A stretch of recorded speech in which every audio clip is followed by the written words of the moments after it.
తెలంగాణలోని పలు సాగునీటి ప్రాజెక్టులపై ఆంధ్రప్రదేశ్ ప్రభుత్వం అభ్యంతరాలు వ్యక్తం చేస్తుందని ముఖ్యమంత్రి రేవంత్ రెడ్డి ఆరోపించారు.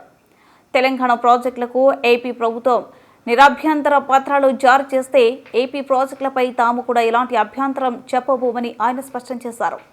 ఈరోజు అందుకే నేను పక్క రాష్ట్ర ముఖ్యమంత్రి చంద్రబాబుకు సూచన చేస్తున్నాను. కేంద్రంలో మీకు పలుకుబడి ఉండవచ్చు, మీరేం చెబితే మోదీ అది వినవచ్చు. అలా అని ప్రాజెక్టులన్నిటికీ అనుమతి వస్తుందని అనుకుంటే అది బ్రహ్మ. అలాంటి వాటికి అవకాశం లేదు. తెలంగాణ రాష్ట్ర ప్రయోజనాలను కాపాడటంలో అవసరమైన ప్రణాళిక వ్యూహరచన మా వద్ద ఉంది. మేము వివిధ రాజ్యాంగబద్ధమైన సంస్థలకు ఫిర్యాదు చేస్తున్నాం. అక్కడ మాకు న్యాయం జరగకుంటే న్యాయస్థానాలకు వెళ్తాం, అక్కడ నుంచి ప్రజల వద్దకు వెళ్తామని ఆయన అన్నారు. గోదావరి బనకచెర్ల ప్రాజెక్టు అంశంపై అఖిలపక్ష ఎంపీలతో సమావేశం అనంతరం ఆయన మీడియాతో మాట్లాడారు. రాష్ట్ర రైతాంగ ప్రయోజనాల విషయంలో ఎలాంటి రాజీపడే ప్రసక్తి లేదని తేల్చి చెప్పారు. నెహ్రూ గారు మొదలుపెట్టిన నాగార్జున సాగర్, శ్రీశైలం, శ్రీరామ్ సాగర్ లాంటి ప్రాజెక్టులు, ఆ తర్వాత రాజశేఖర రెడ్డి గారు ఉన్నప్పుడు కావచ్చు, వివిధ సందర్భాలలో మొదలుపెట్టిన భీమా, నెట్టంపాడు, కోయిల్ సాగరు, కల్వకుర్తి, ఎస్ఎల్బిసి, శ్రీపాద, ఎల్లంపల్లి, అదేవిధంగా ఈరోజు సీతారామ పేరు మీద ఇందిరాసాగర్, రాజీవ్ సాగర్, ఇలాంటి ఎన్నో ప్రాజెక్టులు ఈ ప్రాంత ప్రజల ప్రయోజనానికి, ముఖ్యంగా రైతాంగాన్ని కాపాడాలి అనంటే, రైతాంగాన్ని కరువు కాటకాల నుంచి బయటకు తీసుకురావాలంటే సాగునీరు ఒక్కటే ఈ ప్రజల్ని కాపాడడానికి ఉపయోగపడుతుంది. తెలంగాణ లైఫ్ లైన్ ఇరిగేషన్ అనే దాన్ని గుర్తించి ఈ ప్రాజెక్టులను కట్టే ప్రయత్నం చేసినాం. కొన్ని పూర్తయినాయి, కొన్ని ఇంకా పనులు సాగుతూ ఉన్నాయి.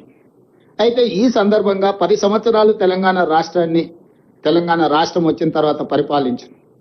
10 సంవత్సరాలలో 5 సంవత్సరాలు హరీష్ రావు గారు సాగునీటి పారుదల శాఖ మంత్రి, ఇంకొక 5 సంవత్సరాలు కల్వకుంట్ల చంద్రశేఖరరావు గారు సాగునీటి పారుదల శాఖ మంత్రి.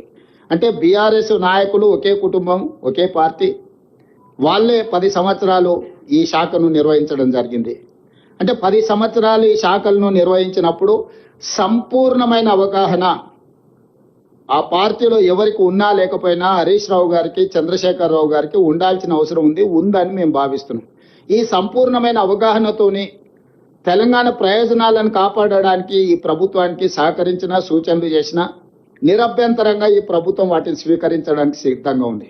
కానీ దురుద్దేశంతో బురద జల్లడం ద్వారా ఈ ప్రభుత్వాన్ని దోషిగా నిలబెట్టి రాజకీయ ప్రయోజనాలు పొందాలని ఏదైతే ప్రయత్నం చేస్తుందో, ఆ నేపథ్యంలోనే చాలా సందర్భాలలో రేవంత్ రెడ్డి గారు మాట్లాడట్లేదు. ఎందుకు మౌనంగా ఉన్నాడు? రేవంత్ రెడ్డి గారు ఎందుకు ఈ విషయాలను ప్రశ్నించడం లేదు? ఇట్లా తనదైన శైలిలో వారు మాట్లాడడం మొదలుపెట్టారు. అందుకే ఈరోజు మాట్లాడుతున్న హరీష్ రావు గారు, మాజీ సాగునీటి పారుదల శాఖ మంత్రి గారు, మీరు సాగునీటి పారుదల శాఖ మంత్రిగా ఉన్నప్పుడు, చంద్రశేఖరరావు గారు ముఖ్యమంత్రిగా ఉన్నప్పుడు కేంద్ర ప్రభుత్వం ఏర్పాటు చేసిన అపెక్స్ కౌన్సిల్ సమావేశంలో మీరు పాల్గొని ఏం మాట్లాడినారు, ఏం మీటింగ్ మినిట్స్ రికార్డ్ చేసినో అక్కడి నుంచి మొదలు పెడతాను నేను.